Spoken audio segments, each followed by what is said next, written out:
All right, YouTube. What? I can't see. Welcome back. So, quick video talking about donations. Thank you, and donations management. But first, thank you. We filled the truck bed up. We had the back seat basically filled up with all the goods that we could get.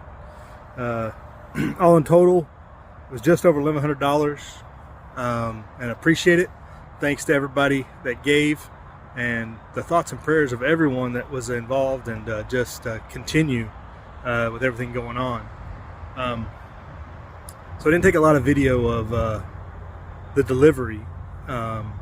There's, being sensitive to people, there's a lot of people there receiving goods, so just being courteous to people's situation with that. I know people would like to see maybe some of the operations and what's going on, but it's pretty common with everything going on that people, just be courteous to people's position they're in and their situation, and there's people out there trying to take advantage of it and stuff. So there's been a lot of social media about that. So just that's why you don't see a lot of pictures or video of like where the donations are happening or whatnot. But where we went, and let me show you what we take. I'll insert video now of what we got.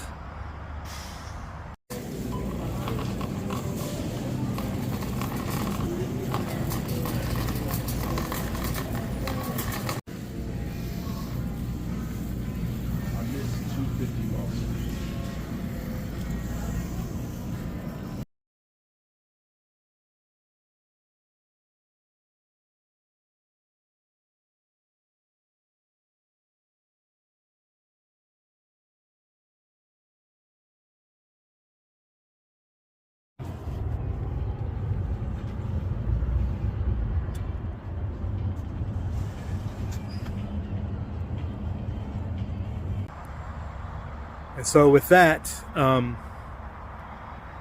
yeah, we went to a place, I said we were going to go as far west as we could. Well, we ended up in Tennessee, right on the border, barely Tennessee, but it's a place called Trade. They got cut off from their main county. 421 is washed out before Mountain City, and that community was kind of isolated from their state, and most of the supplies and everything is coming from the North Carolina side.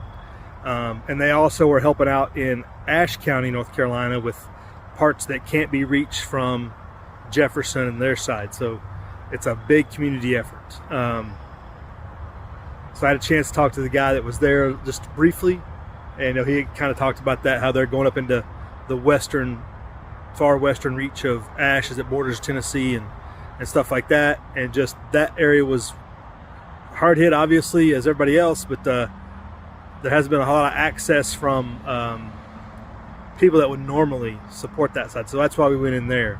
And they were out powered and everything. So we took all the things, lots of water, Gatorade, because people don't realize how hard they're working, and you need some electrolytes. It's Brawndo. It's got what plants crave. Yeah,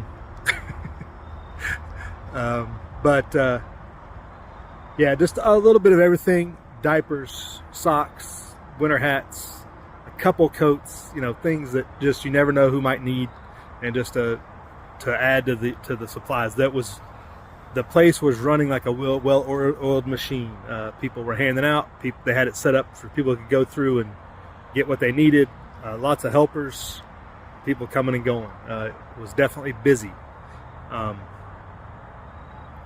as you would expect. But with that being said, let's talk about the management, and in this case, decentralized management. And if you ever had something like this happen in your area, what would you do? The decentralized thing only works if you had good communication. Facts. In all phases of anything in life, logistics, operations of any type, you have to have communications when you decentralize like this. So knowing, and that's one of the key things, I had to get on the ground and talk to people who knew where kind of the best places to go were.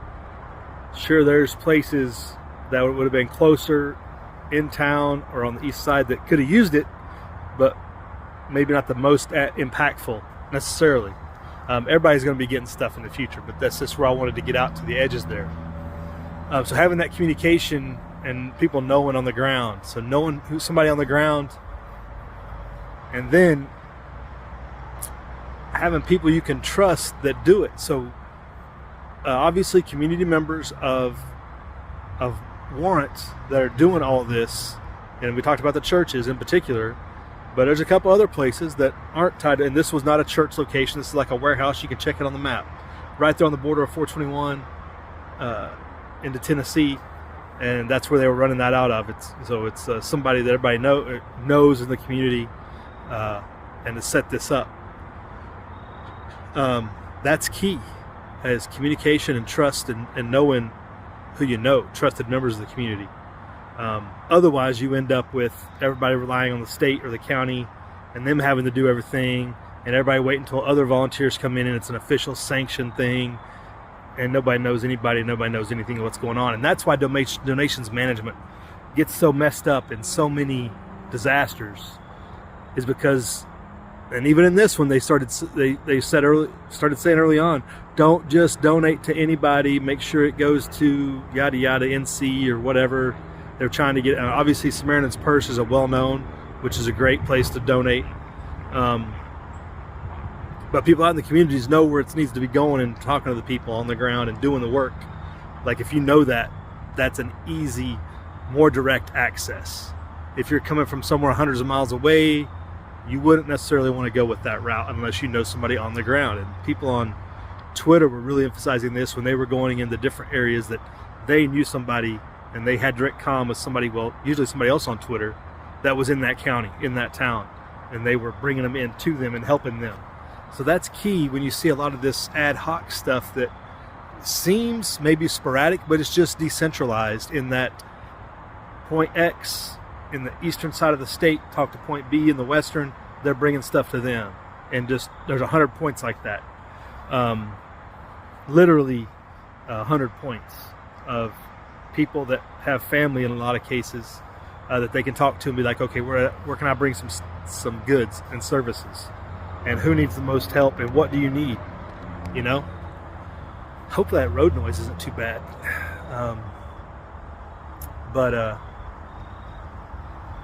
Yeah, decentralization of networks in this case is useful, very useful, when it's done in a communicated way.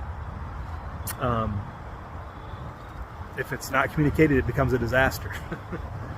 But the thing is, in decentralization, things get wasted, and you have warehouses full of stuff that never get to anybody too. So executing a good decentralized network can work really, really well. And I think in this case, it is working really, really well.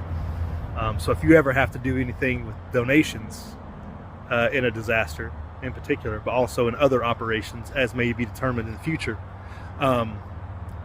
decentralization has to have key leaders and good communication.